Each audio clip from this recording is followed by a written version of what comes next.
Have you ever dreamt of writing a book, writing poems, seeing your name on the cover of a book? Well, my next guest, author Claudio D'Andrea, did it at 60. Welcome, Claudio. Thank you, Tracy. And in case this is your first time tuning into us, my name is Tracy Martins, and this is YQG and Bloom Podcast, everything local in Windsor, Essex County area. So tell me, what made you decide to write a book at 60? Not that it's old. No. I've always wanted to write a book. It's the dream of any writer, I think, is to publish a book. So, but I didn't really set out to do that. I think around 10 years ago, I started writing, creative short fiction, poetry, a few other pieces like that, and decided at some point over that span of time that, maybe I can compile these and put them together in a book, and a theme emerged, and it just seemed to work out that way. So here I am. And then, as you say, I neared my 60th birthday year. I decided I think now's the time to do it, so I did. That's wonderful. Yeah. I love that. I say, you followed your dream. It may have taken, and kudos to you for starting this venture at 60. Well, you started it before, but to follow through, because I'm 54, and it's something that I've always wanted to do, and it's a very daunting task. It is. Writing and publishing isn't new. I've been doing that all my life in journalism and magazines, newspapers, online, digital publications. So this is not my first rodeo when it comes to publishing, but to put out a published print book was something different. So, well, what type of journalism did you do? All kinds, really. I started in community newspapers in the area. I worked in Tilbury and Bell River. And then I moved out west for a couple of years, Greater Vancouver area, in the early 90s. Worked at some of the community newspapers there, came back to Ontario, and then started at the Windsor Star in 95, and been there ever since, and I'm still there. You're still there? Yeah. So you've been a journalist for many years. Yes. Is there a big difference between journalistic writing and writing, say, poems, short stories, books? Yeah, there is quite a difference. When you're writing journalism, you have to hew to the facts, right? You have to make sure you're balancing different opinions. If that's the case, you're doing your research. It has to be true in that sense. When you're doing creative writing, it's a lot more free-flowing, and but I also tell people that there's truth in fiction too, and some people might not understand that or might not believe it, but sometimes I think fiction is more true than nonfiction. I always say that there always is an element of truth in fiction, because you have to start somewhere. You have to have an idea, and it's usually something that you already know or has happened to you or somebody you know. Yeah. So tell us about your book, and it is called Stories in the Key of Song? Yes, it is, yeah. I like that name. Thank you. It's inspired by Stevie Wonder, whose seminal album, Songs in the Key of Life, is a classic LP, and there's so many great songs in it. And so I'm kind of riffing off the title of that album. Yeah. And just as Stevie Wonder's album was really about life and how music inspires so many things, and informs him in so many ways as far as his life. I thought, well, here are stories where in some way, shape, or form, each story has a musical element in it. In some ways, it can be a major element where the characters are musicians and there's a lot of music in them. And other ways, it could be just the opening quote could be from a musician, and that's it, and then everything in between. So I thought, well, the theme for my book is music, really, and how music informs each story. So that's what I went with. And you obviously love music. I do, yeah. I mean, all my life, I've, loved listening to it. I played the drums.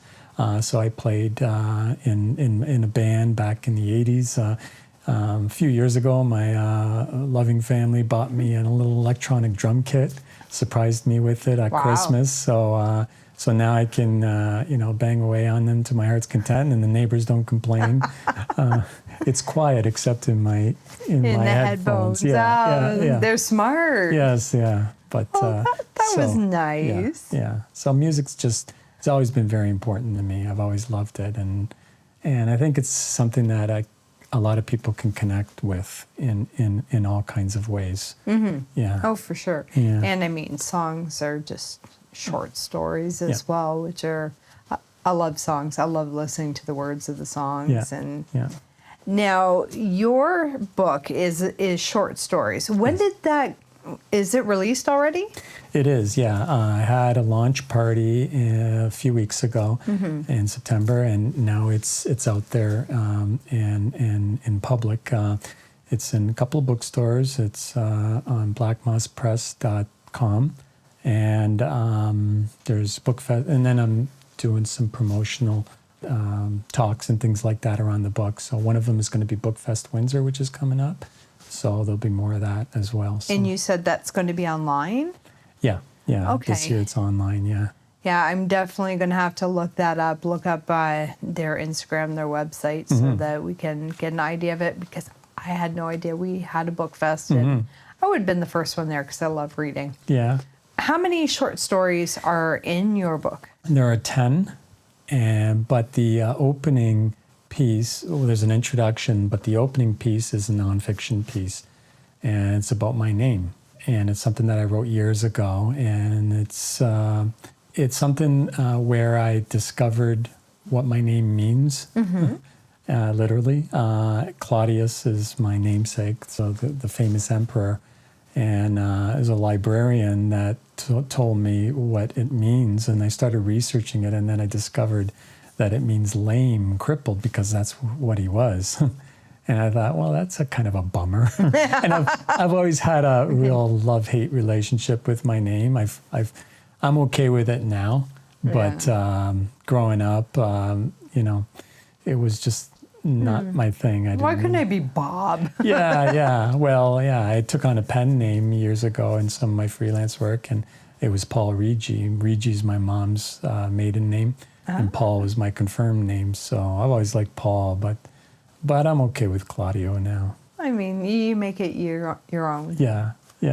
So out of the 10 short stories in your book, do you have a favorite? I was asked that before, and I think I did answer it, but then I thought, that's like asking a mom, Well, do you have a you have 10 kid? children, and who's your favorite? Okay. I just, Okay, then I'll put it this way. Yeah. Which one resonates closest to you? Because I know, like you said, there are fiction, but is there one that is a lot like you?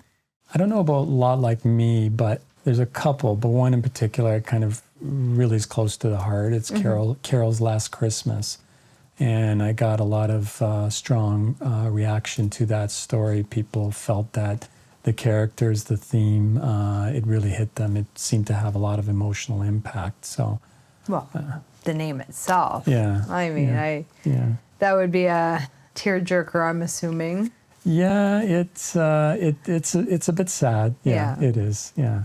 Now, are any of these nonfiction, or are they all fiction? Well, the piece about my name is nonfiction. Yeah. So that one's called I Lame, which I'm playing off of I Claudius, of course. But so that piece is nonfiction, but the rest are all fiction. Yeah. Okay. Now, do you have something that you can read for us today? I do. There's one story, and this one I'm pretty proud of. It's called Julie Andrews versus Alice Cooper. Oh. Yeah. And I'll just read you one short piece from it. And in this So the characters are, the main characters are in fact Julie Andrews and Alice Cooper.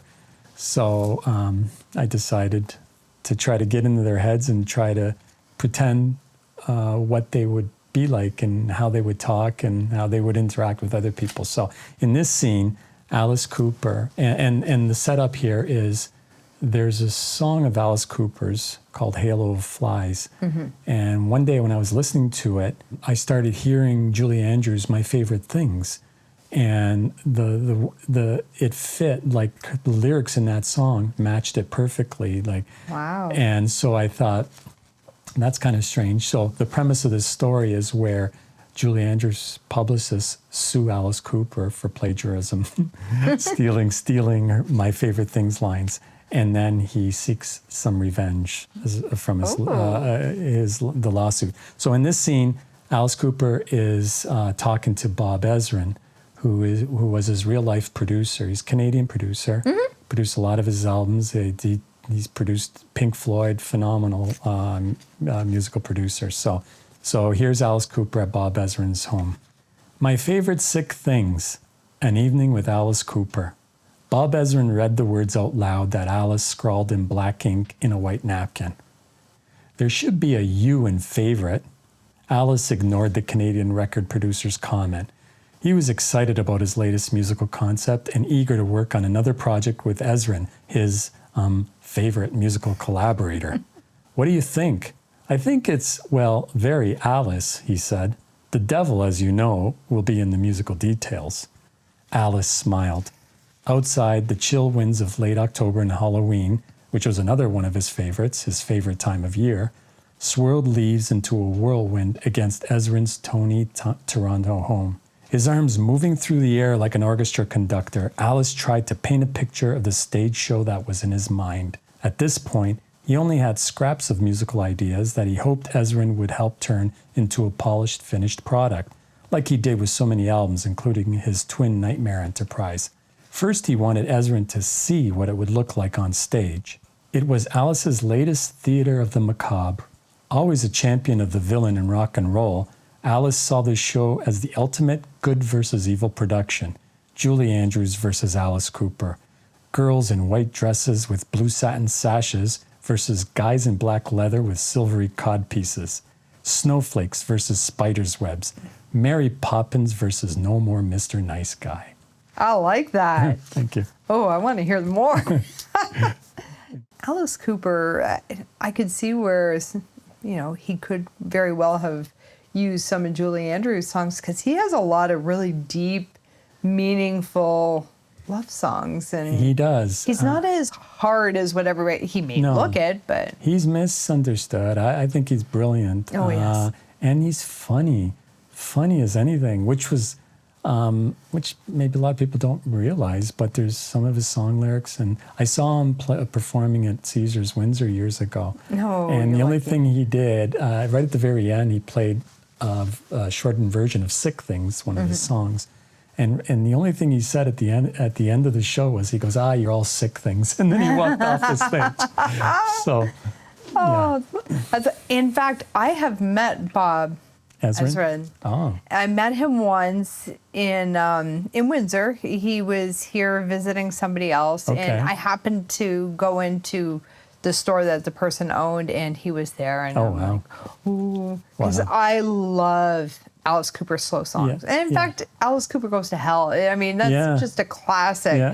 And then I found out later that I could have gone to a concert in Detroit, but the person's like, no, she wouldn't like him. I'm like, seriously, I actually really like him. Nobody knew I liked Alice Cooper, but he was a very nice guy. He was very nice. We're talking about 15 years ago, so. Yes, yeah. But you said all of the songs have a musical notation of some form? Yeah. In some way, shape, or form. I mean, one of the songs, one of the stories is called Switch Sides. And it just opens with two lyrics from Leonard Cohen, and the other was David Gilmour, former Pink Floyd guitarist. So, and that's it. And that's the only real musical connection to that story. But as I write in the introduction, music, I strive to find some music in the wording too, in the writing as well. So there's like a musicality in the writing, and hopefully readers pick up on that as well. Okay, so what bookstores in our area, our audience, find it at? Yeah, well, it's at Biblioasis. Okay. That's one of them. River Books in Amherstburg. I believe Juniper Books as well. Good. Yeah, I understand that. All local bookstores? Yeah, exactly. And then the independent bookstores, I just love them. So big promoter of those. So and they seem to be doing well. So a lot of people seem to support them. I think the only time I go into the larger chain bookstores is if I'm A, trying to kill time, Right. or B, I'll check out their clearance section. Yeah, I yeah. usually get cookbooks for like $5 Yeah, or something. yeah. So why not? Sure. Hey. Now, do you have any other books on the horizon or something else you're writing? I do. Actually, I have one that's pretty much done, and it's like a companion piece to this book because it's also musically themed, and it's a book of poetry. Same sort of concept, but instead of short fiction, they're poems, and there's musical elements in all the poems. So it's pretty much done. I just have to go through it and I have to weed out a few poems that don't quite fit, and still working on cover elements. I do a lot of my own design work for the books. Like this cover was largely my design. Oh, let me Yeah. see this, because this is the first time I'm getting to see Yeah. this. That is really nice. Yeah. And you designed that? Well, yeah, the photo is something that I found, but then I designed it with the little typewriter swirling in, and that was it. So, and then the CD? and then that's sort of my D'Andrea? that's sort of my signature. But the rest of it was one of the Chris Andrewchuk. He's the designer. He came up with the typesetting and all that good stuff, as well as inside the book. It's really nice. Thank you. Well, I really appreciate you being here today, Claudio. This is wonderful. I'm so excited for you, and I hope it becomes a bestseller. Thank you. Thank you. And again, this is Claudio D'Andrea, and it's Stories in the Key of Song, and you can find it at Black Moss Press. We're the publishers. Yes. We can find it in local bookstores, River Bookstore, Biblioasis, Juniper, and I'm sure if you look online, we'll be able to find it on there as well. Yeah. Do you have a website? I do. I was just going to mention that. You can look me up. It's claudiodandrea.ca. Okay. And there's links to that as well. So. And the website will be in the description as well. And again, my name is Tracy Martins, and I want to thank you so much for joining me for another episode of YQG and Bloom. Make sure to like and subscribe to the podcast so we can keep the podcast going and keep it free. You guys have a great night.